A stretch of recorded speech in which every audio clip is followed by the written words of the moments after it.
Shepard warned us they were coming. But we didn't listen. Now the fate of our world, of every world, rests in his hands.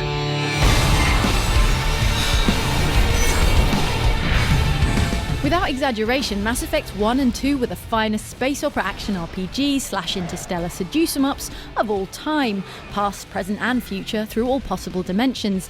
And if Mass Effect 3 isn't something pretty goddamn special, we'll eat our replica N7 space hats. We recently spent some time with the game. For our impressions in full, visit the URL below, but still we know Mass Effect keen GameSpot users have burning questions aplenty about the upcoming final third of the trilogy, wherein Shepard attempts once more to save the galaxy, for real this time. So we brought the GameSpot mothership into a geosynchronous orbit and took the shuttle out to meet Mike Gamble, associate producer on the game, and put your questions to him. Here's what he said. So when you start Mass Effect 3, at the first sequence of conversations, there's a few decisions that you can generally choose if you either don't remember or if you don't have an imported save, and those can set the stage for some further things. I have a number, but I can't say the number. It's less than Mass 2, because we've been able to delve deeper into the character development, into the character progression, develop the characters that are in your squad a lot more, so that there's a lot more of an organic feeling to the relationships. But yeah, definitely less than ME2. When we look at DLC, anything is possible. I mean, we can look at different characters, we can look at different missions. We haven't locked in plans, of course, yet, but everything's possible. I can't say that Kasumi is going to return as this or as that, but I can say that she returns. In some way, she's in the game. She makes an impact on the story, but again, just play it and you'll find out. But she's back.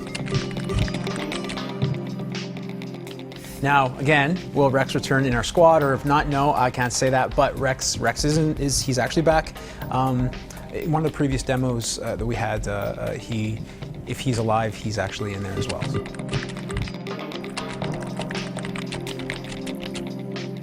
So all the squad members will be returning in some form to Mass Effect 3, the previous ones from ME1 and ME2. I feel sorry for our writers. Sometimes they have to come up with branching dialogue trees and conditionals all over the place just to make sure that the story represents all the possible outcomes that could have happened. The writers have also made it so that we can essentially, if you've never played Mass Effect 1 or 2, start with 3 and then jump in and not have to know all the previous things that have happened. The dialogue is written in such a way where if you didn't import a save, there's slightly different exposition, slightly different details that are given that doesn't require the player to have the full, picture of what happened before. We're open to the idea of it. I can't say that we're going to or we can't. You have to play the game.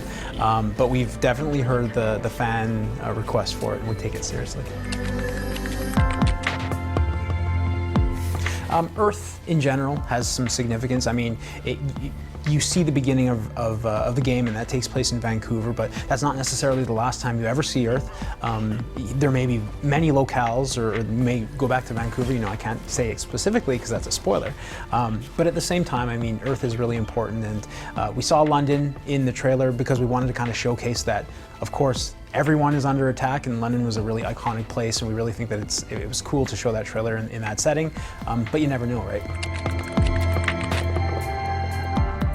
So we've got the weapon mod system, and that mod system allows you to basically customize your weapons around the mods and kind of stat tweak, to whatever level that you want to do. You don't necessarily have to use it, and it doesn't detract from the game at all, but it kind of lets you have that additional layer of customization. Same thing with the armor system. You do see a difference in the models. That was actually really important to us to be able to see that physical representation of what you've been doing in the game. I will reassure that person that it's not going to be a shooter. We've definitely, improved and polished the shooting elements from ME2, but we've brought back a lot of the RPG systems, the weapon and the armor customization, the power evolution options. It's basically to the point where your Shepard is going to be completely unique in the sense that your friend probably will have never seen the same build that you have. Definitely the RPG focus is important to us. I wish that we could show everything that we have to show to all the fans, because I'm sure that once people start playing the game, those who have concerns about the shooter versus the RPG will be well assured that, oh yes, no, okay, now I understand where this is coming from. It's just a very tightly controlled balance that we want to maintain.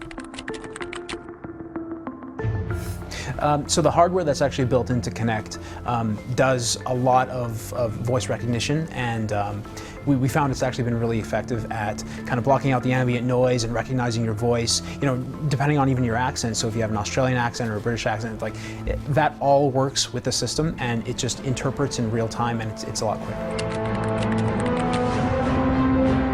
We generally like to have areas in which the player is free to explore at their will, and take their time and do different things. Obviously, ME3, the overall focus is the war, so that changes the context over some of these things a little bit, but exploration and kind of non-linear events, that's still really key to us. So the Citadel is there.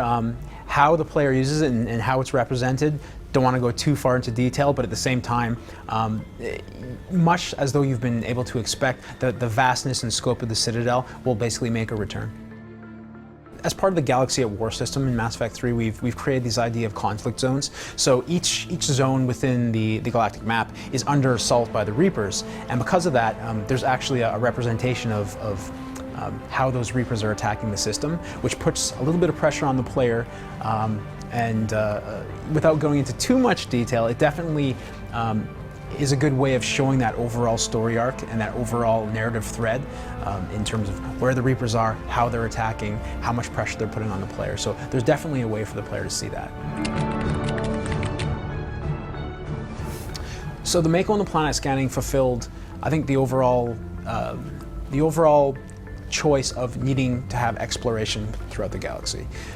That exploration is still really important to us. We have architected ways and clever ways to have the player, again, go out to those kind of far-reaching planets where, you might not necessarily go for a standard mission or things like that. So there are systems in place to support that, but they're different than they are in ME1 and ME2. So Mass Effect 3 is Shepard's story. It doesn't necessarily mean that there's never going to be another game in the Mass Effect universe. We've done a lot of IP development. We have this really rich story to pull many things from. Whether or not we choose to is kind of to be determined still, but it's not necessarily the end.